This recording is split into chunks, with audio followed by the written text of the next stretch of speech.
Welcome back to Dirty 20, everyone. Today we take to the skies of the elemental plane of air to take a look at the bird-like humanoids known as the Aarakocra.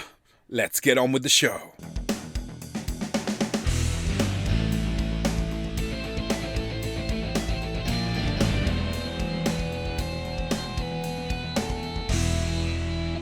Thanks for joining us, lovely people. Now, bird folk. Let's talk about them. They're cool. Just look at Prince Voltan.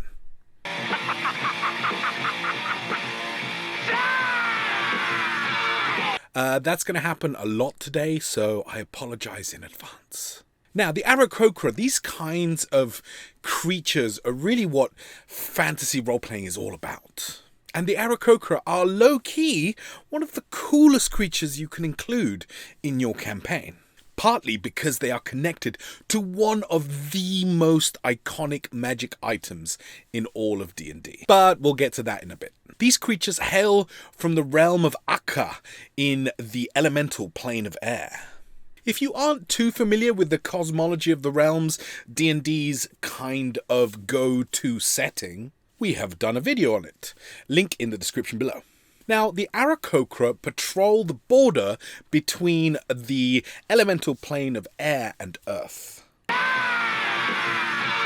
trying to stop any invasions and seeking out temples of elemental evil on behalf of the Winddukes, creatures of elemental origin, who, according to some, actually had a hand in the creation of the different planes of existence. On the material plane, Aarakocra often protect portals to the elemental plane of air, usually atop mountains, watching for elemental incursions or those trying to get to their home plane. So this brings us to one of the ways that I think that you could include the Aarakocra in your campaign. If you have any plans on traveling the planes of existence, particularly if you're thinking of traversing the elemental planes, these guys should absolutely feature.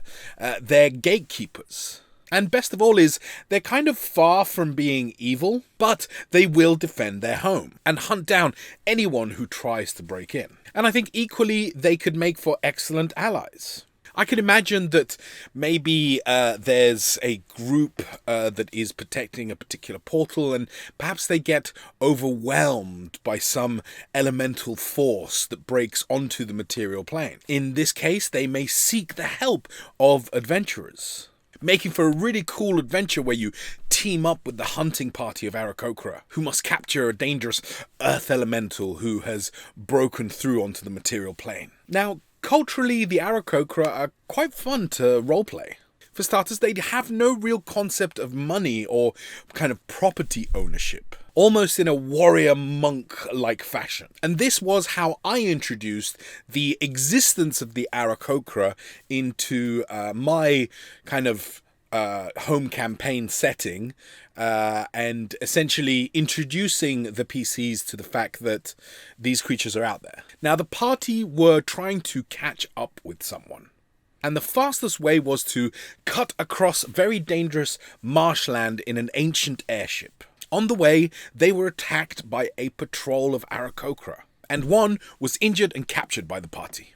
Now, through conversation with the captured individual, they discovered that they'd actually been crossing through kind of holy airspace to the Aarakocra, and that they didn't really care about what was going on the ground, and weren't actually trying to stop the party from achieving their goals. Now, the party decided to let the creature go once they reached their destination, but he was curious about the world outside of his monastery in the clouds, and so he decided to travel with them for a time. And that was pretty much it. But now I had kind of planted the fact that these creatures were out there, and the PCs were aware of their existence and kind of what they're like. Now then, you can kind of flip the tables and introduce an NPC of the same type, another Aarakocra, but who's radically different to the one that they kind of met and bonded with, which can be really interesting. Or you could bring that NPC back after having kind of experienced some of the world, and you can decide there, did they have a good experience? Was it bad? Did it kind of sour them and change their character? And all of these things are ways of making your world seem real, seem like it's going on, even if the characters who your players are playing are not there witnessing what's going on. There's things going on, the world changes, the world moves. I told you. Now, the other really cool thing that the Aarakocra are connected with is the Rod of 7 Parts. Now, this magic item really deserves its own video, so for now, let me just give you a little bit of info.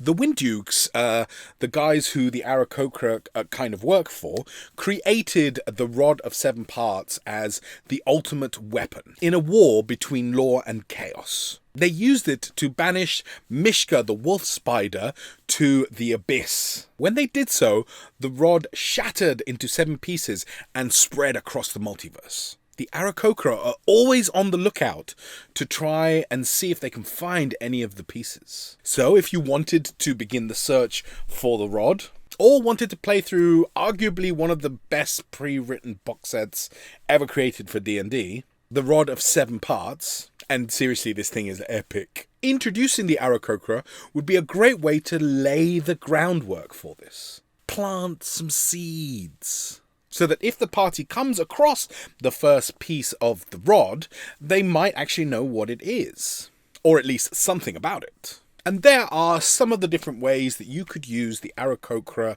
in your campaign. Now, we have to mention that the Aarakocra is actually a playable ancestry, but there's always been a little bit of controversy around the fact that a lot of DMs don't allow their players to choose it as one of the options.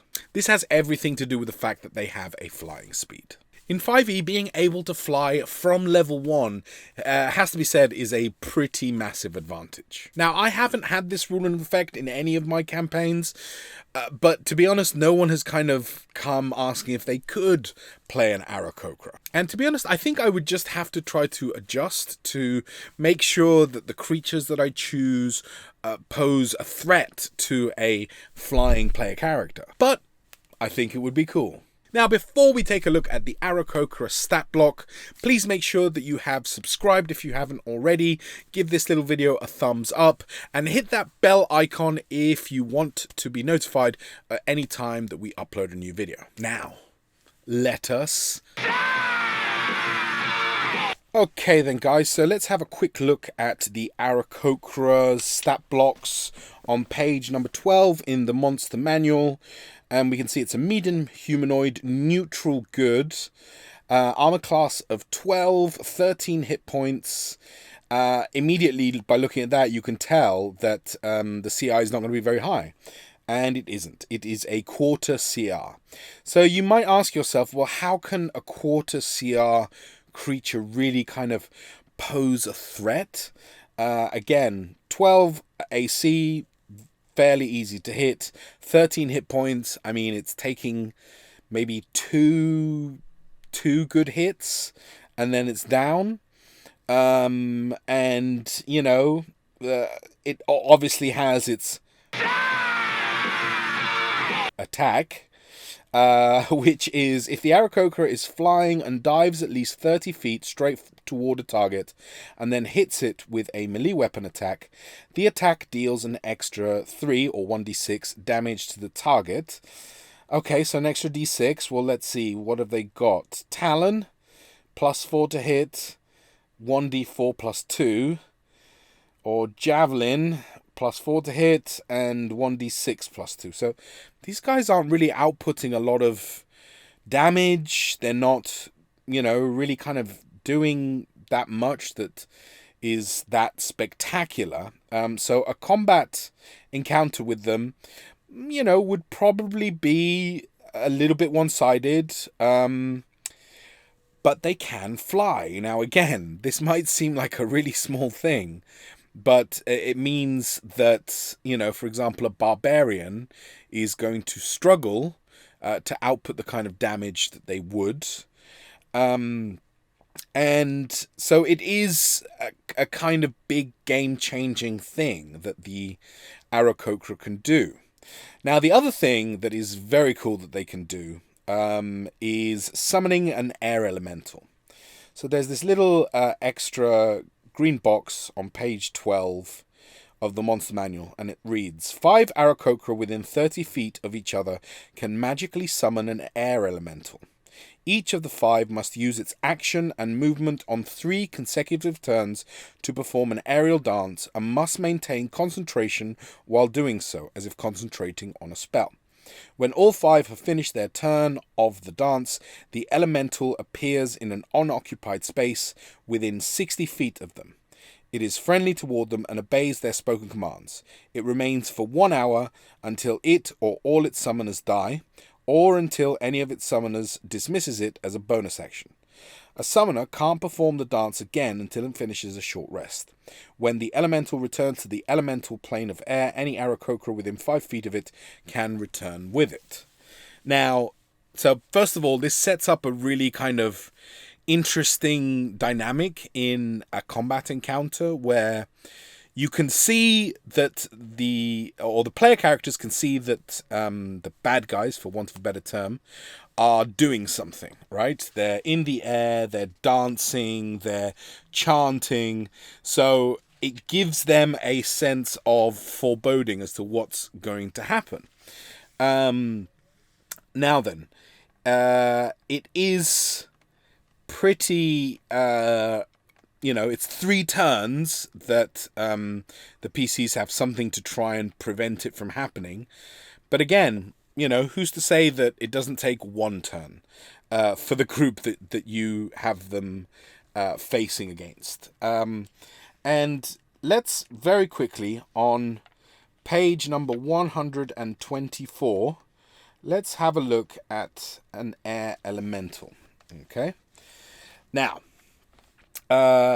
challenge rating of 5. So immediately, these guys have jumped in deadliness simply by the fact that they can, summon this air elemental. An arm class of 15, not that hard to hit. 90 hit points. A lot of resistances. And immunities to things like being grappled or restrained, stuff like that. And suddenly when you throw an air elemental on top of 5 to 10 Aarakocra, then suddenly it's pretty deadly. Now, the air elemental has an air form. The elemental can enter a hostile creature's space and stop there. It can move through a space as narrow as 1 inch wide without squeezing. So, you're not kind of going to be able to trap it or do much in terms of controlling it. It has 2 slam attacks, which plus 8 to hit and do an average of 14 points of damage. Again, that's much more significant. And it has this whirlwind. Each creature in the elemental space must make a DC 13 strength saving throw. So remember, these things, because they have this air form, can be in your space. And it is a large creature. And so it can take up to 4 medium creatures within their space, right? Each one must make a DC 13 strength saving throw. On a failure, a target takes 15 bludgeoning damage and is flung up to 20 feet from the elemental in a random direction and knocked prone. If a thrown target strikes an object such as a wall or floor, the target takes another 3 bludgeoning damage for every 10 feet it was thrown. If the target is thrown at another creature, that creature must succeed on a DC 13 dexterity saving throw or take the same damage and be knocked prone.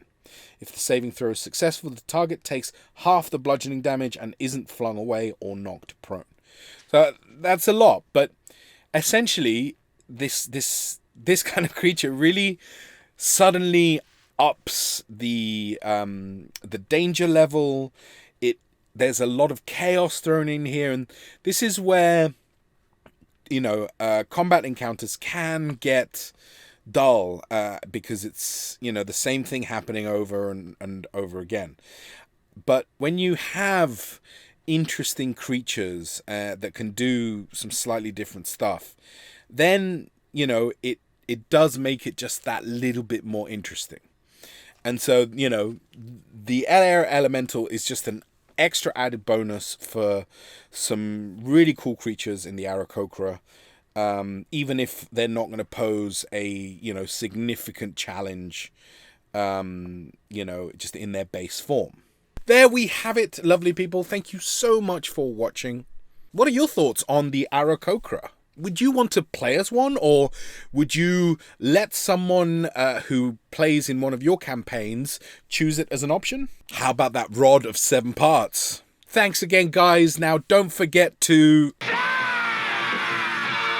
and keep slaying.